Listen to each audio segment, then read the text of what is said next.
We wanted to bring you together to give you an update on an officer-involved shooting involving a Denton police officer that occurred earlier this morning.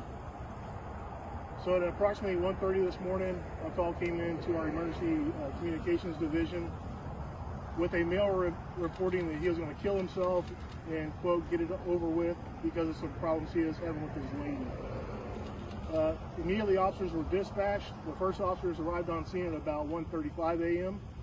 Upon arriving on scene, officers made contact with a white male who had a white female in kind of a neck restraint and holding a knife to her body.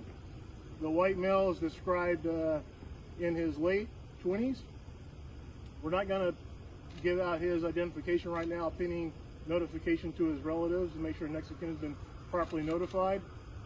Upon arriving on scene and making contact with the male, our officers started setting up a perimeter. And that's so they could contain the situation where it was, and also so we didn't introduce anyone else into the problem.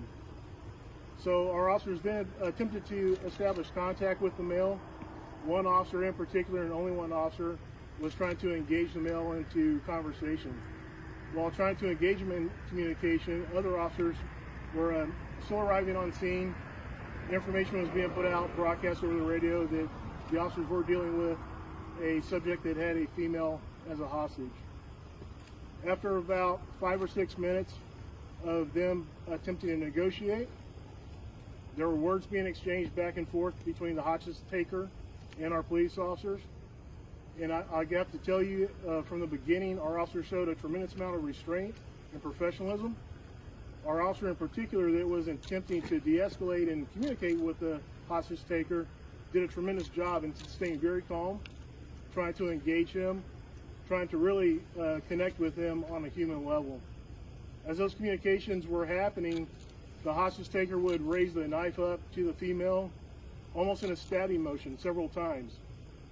So at one point, as the knife was being raised, we had one officer fire one round from his patrol rifle, striking the subject in his upper torso. The subject fell. Officers were able to move up and remove the hostage from the area around the hostage taker.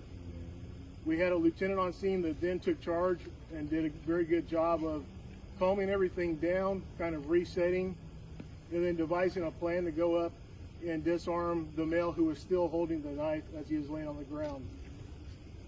As officers approached the male to take him into custody and provide medical care, a taser was deployed because he was still crouched and the knife was still very visible in his hands.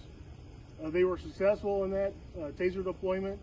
They moved up, disengaged the knife from him, rolled him over, and then started assessing him while simultaneously calling for paramedics to come up and provide aid. Paramedics were on scene and moving up to him in the next minute or so.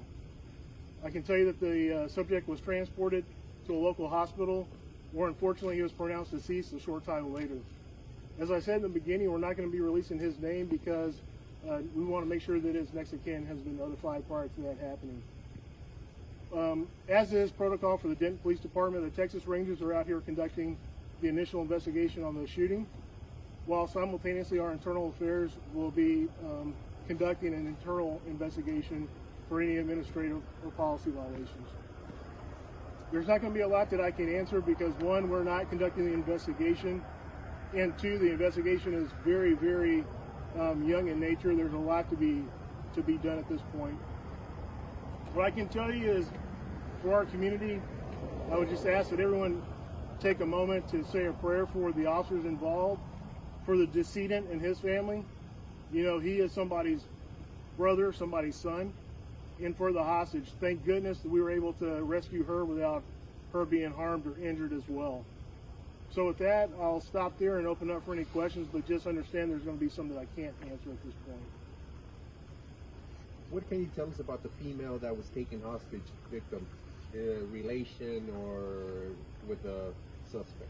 Yeah, right now we're working through what their relationship was, and that will come out, I'm sure, during the course of the Rangers investigation.